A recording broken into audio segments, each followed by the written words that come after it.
안녕하세요. 계획대로라면 올가을에 식을 올렸을 30대 예비신부입니다. 하지만 이제 예비신부라는 호칭은 쓸 수 없겠네요. 올가을에 식을 올릴 일은 없게 되었거든요. 솔직히 동거까지 시작한 마당에 파혼을 결정하기가 쉽지만은 않았어요. 이미 제가 결혼을 앞두고 있다는 건 저나 부모님 주변에 알만한 사람들은 다 알고 있었으니까요. 그렇지만 체면 생각하느라 아니다 싶은 결혼을 추진하자니 그러다 정말 이혼이라도 하게 되면 그땐 어떡하나 싶대요.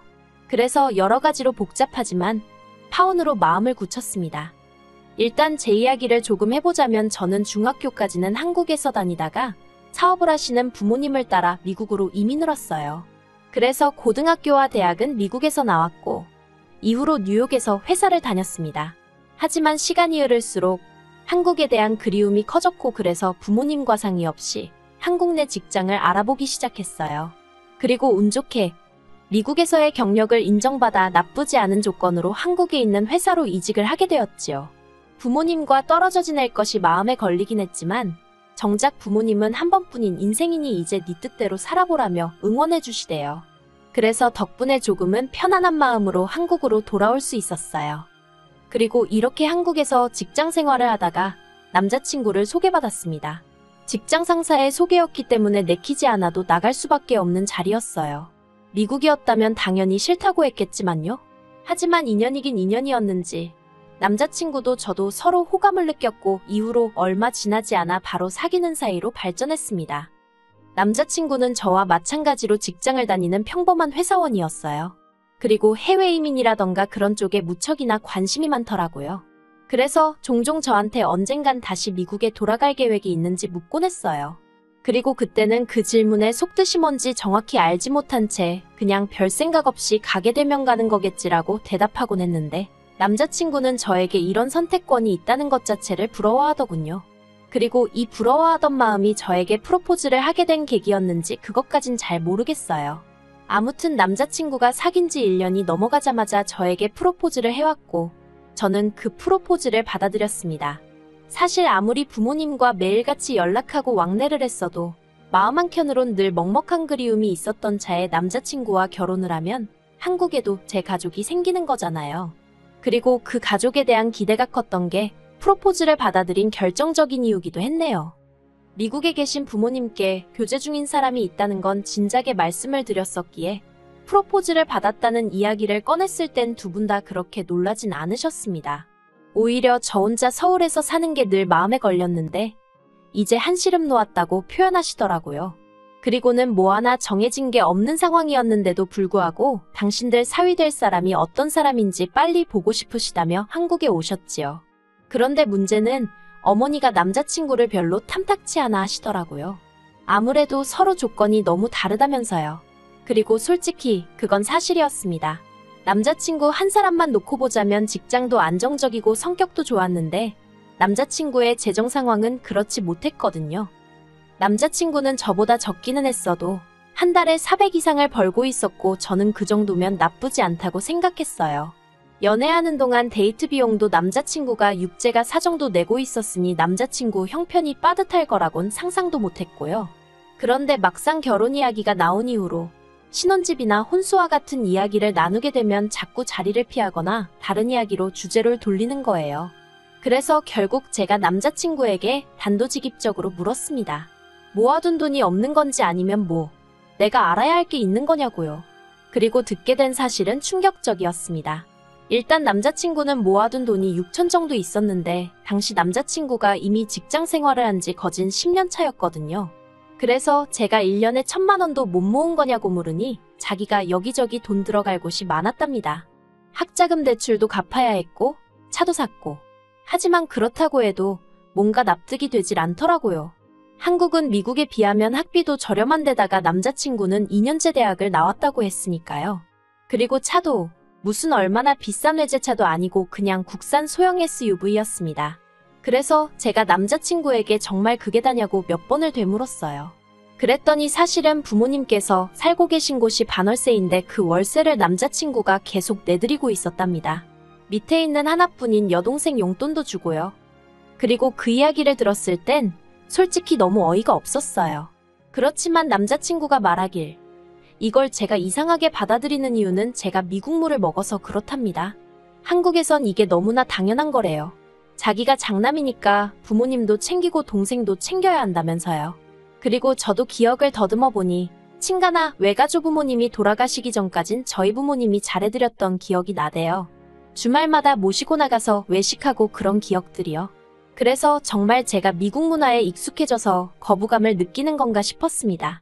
단지 남자친구뿐만이 아니라 한국에 있는 사람들은 다 그렇게 사는가 보다 싶었지요. 하지만 저희 어머니께선 제 이야기를 들으시곤 지금 시절이 어떤 시절인데 저희 남자친구 부모님이 무슨 꼬부랑 할머니 할아버지도 아니고 한참 자리 잡아야 하는 자식한테 돈을 뜯어가느냐고 이상하다며 결혼하지 말라고 하시대요. 그런데 왜인지 제 눈에 뭐라도 씌었던 건지 그런 어머니의 말씀에도 불구하고 남자친구하고 도저히 헤어질 수가 없었습니다. 저희 어머니 말씀대로라면 문제가 있는 사람은 남자친구 부모님이지 남자친구가 아니었으니까요. 그리고 그렇게 생각을 하기 시작하니 남자친구의 부모님으로부터 남자친구를 지켜줘야겠다는 말도 안 되는 생각까지 하게 되었네요. 그리고 자식 이기는 부모 없다는 말처럼 이런 딸의 고집을 꺾지 못한 부모님께선 남자친구에게 딱 하나만 당부한다 하셨습니다. 혹시나 저와 남자친구 부모님이 부딪히게 되면 무조건 제 편을 들어주라고요. 그리고 남자친구는 자신만만하게 그러겠다며 저희 부모님에게 몇 번이나 확답을 드렸어요. 그래서 저희는 결혼 이야기를 계속해서 추진해 나갈 수 있었고요. 그런데 저희 부모님이 한국에 오셔서 저를 위해 해주신 일은 그게 다가 아니었습니다. 결국 저희 결혼을 허락하신 부모님께서는 온 김에 일단 해줄 수 있는 건 다 해주시고 가시겠다며 제 앞으로 작은 아파트도 한 채 사주고 가셨으니까요. 사실 남자친구가 모은 돈에 제가 모은 돈을 다 더해도 대출을 받지 않으면 어디 전세나 가야 할 상황이었는데 생각지도 못한 집이 생겨서 여러 가지로 숨통이 트이는 듯 했어요. 남자친구도 이 정도는 기대도 안 했는데 너무 좋다고 난리도 아니었지요. 그리고 저는 마침 전세 계약도 끝나가던 차였기에 부모님이 사주신 아파트로 먼저 이사를 했어요.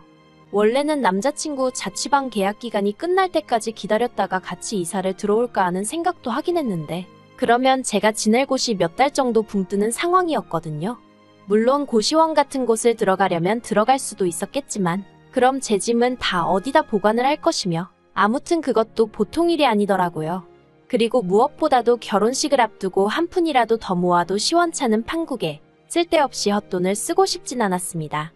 그래서 제가 먼저 이사를 했어요. 그런데 제가 이사하고 얼마 되지 않아 남자친구가 자기도 아파트로 들어오겠다 했습니다. 반지하에서 생활하는 게 지긋지긋하다면서요. 그리고 결혼 이야기까지 오고 가고 실제로 신혼집으로 쓰라고 사주신 집인데 못 들어오게 한다는 건 말이 안 되잖아요. 그래서 그러라고 했습니다. 한마디로 번갯불에 콩 구워 먹듯 얼결에 결혼 전에 동거를 하게 된 거죠. 그런데 동거를 시작하고 2주쯤 되었을 때 남자친구 어머님으로부터 연락을 받았습니다. 이번에 당신 형제들이 서울에 있는 병원에서 검진을 받으러 올라오는데 그때 저를 소개시키고 싶으시다고요. 저는 솔직히 결혼식 당일에 뵙게 될 줄 알았고 그거면 충분할 거라고 생각했는데 어머님이 갑자기 그런 말씀을 하시니 당황스럽더군요. 하지만 그런 제 마음도 모른 채 남자친구가 옆에서 그거 정말 좋은 생각이라며 그러라고 했어요. 이번 기회를 놓치면 제가 직접 한 분 한 분 뵈러 인사를 가야 한다면서요. 그래서 자의반타의반으로 알겠다고 했습니다. 그런데 저를 더 황당하게 한 건 그러면 그때 아예 저희 집에서 집들이를 하자는 거예요. 사람도 많은데 어디 식당을 가기도 마땅치 않지 않냐면서요. 그리고 이번에도 남자친구가 나서서는 인사도 드리고 집들이도 해버리고 일타이피라나 어쩐다나 하도 설레발을 쳐서 그렇게 하게 되었네요. 그리고 그 집들이가 어떻게 보면 제가 남자친구와 파혼을 결심하게 된 결정적인 사건의 시작점이었습니다. 사실 집들이라는 게 저희 집이 이렇게 생겼습니다 하고 보여드리고 식사 한 끼 하면 되는 자리잖아요. 그래서 정리가 미처 끝나지 않은 개인적인 물건들은 안방이나 적당한 곳에 일단 넣어뒀거든요. 그런데 약속 당일날 약속 시간보다도 일찍 도착하신 어머님 아버님을 비롯하여 8분의 어른들이 더 몰려왔습니다. 그래서 제가 어머님께 4분 정도 오신다고 하지 않으셨냐고 여쭈니 그 사람들도 다들 자기들 짝꿍이 있지 않겠냐면서 그러니 제가 센스껏 곱하기 2를 했어야 한다고 핀잔을 주시더라고요. 그리고 그렇다 보니 음식은 당연히 부족했고 남자친구가 자기가 나가서 치킨이랑 피자 같은 거라도 좀 사오겠답니다. 그런데 남자친구가 나가면 저 혼자 그 많은 남자친구의 식구들을 상대하고 있을 엄두가 나질 않더라고요. 그래서 제가 남자친구에게 내가 나갔다 올 테니 당신은 어른들하고 있으라고 했어요. 그리고 남자친구가 말한 대로 피자에 치킨에 급한 대로 사서 집으로 들어왔는데 집안에선 어이없는 상황이 펼쳐져 있었습니다. 제 개인적인 물건들이 식탁 위에 다 나와 있었거든요. 화장품부터 시작해서 포장도 뜯지 않은 향수에 부모님이 사다 주신 그릇 그리고 가방까지 전부 다 제가 나중에 쓰려고 혹은 아까워서 뜯지도 못하고 둔 하나같이 저에겐 소중한 물건들이었어요. 속에서부터 화가 끓어올랐지만 최대한 감정을 억제하며 제가 이게 왜 다 나와 있냐고 남자친구에게 물었습니다. 그랬더니 오히려 남자친구가 목청을 높이면서 어이없는 소리를 하대요. 저더러 쓰지도 않을 걸 왜 이렇게 쟁이고 있냐면서 알뜰한 줄 알았는데 이제 보니 영 아닌 것 같다나요? 그리고는 그래서 이거 오늘 전부 다 여기 계신 어른들한테 나눠드릴 거랍니다. 그리고는 또 뭐라더라.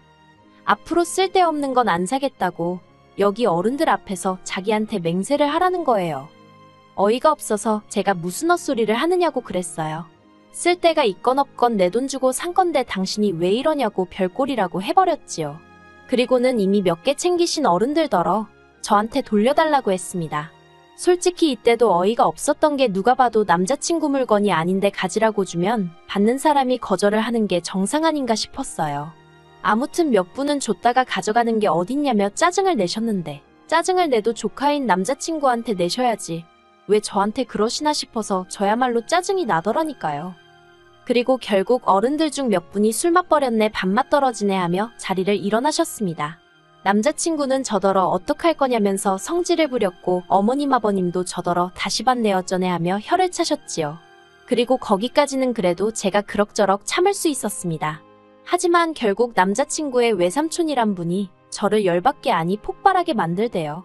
그냥 침도 아니고 가래침을 제 신발에다 뱉으면서 젊은 X가 욕심만 많아서 재수가 없다고 했거든요.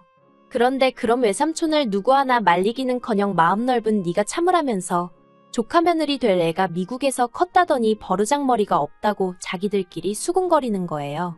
그래서 저도 남자친구한테 가정교육을 어떻게 받았길래 주인 있는 물건에 손을 대냐고 그거 도둑질 아니냐고 한마디 했네요. 그랬더니 어머님이 너 지금 내 아들더러 도둑이라고 그랬냐면서 제 머리를 잡아채려 하시고 집안이 온통 아수라장이 되었습니다.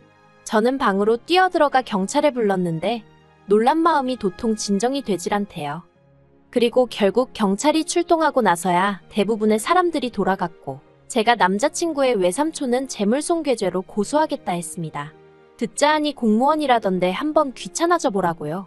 그리고 당연히 남자친구한테는 지금 당장 짐 싸서 나가라고 했어요. 그랬더니 남자친구가 저더러 너무 감정적으로 나오지 말라면서 이럴 때일수록 이성적으로 논리적으로 이야기를 해야 한다나요? 그래서 지금 나는 누구보다 이성적이라고 경찰 한 번 더 부르기 전에 당장 내 눈앞에서 꺼지라고 했어요. 그러자 남자친구도 제가 한 번 내뱉은 말은 무조건 지키는 성격인 걸 알아서인지 그때부턴 무릎까지 꿇고 싹싹 빌대요.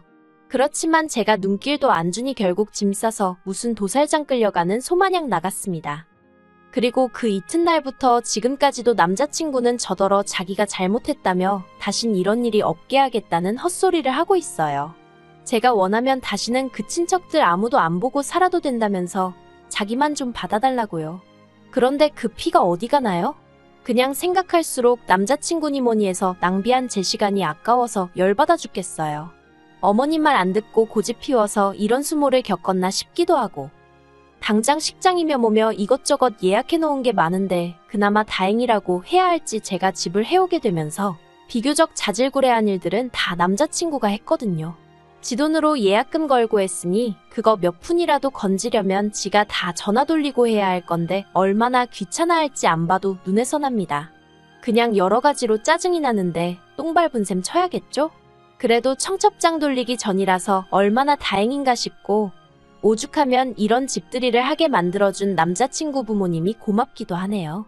이 꼴을 결혼식까지 올리고 나서 봤다고 생각하면 막막하잖아요. 아무튼 또 누굴 만나서 결혼을 하고 이런 건 지금 생각도 못 하겠고요. 그냥 이 정도에서 끝났으니 다행이다 감사하다 생각해야겠습니다.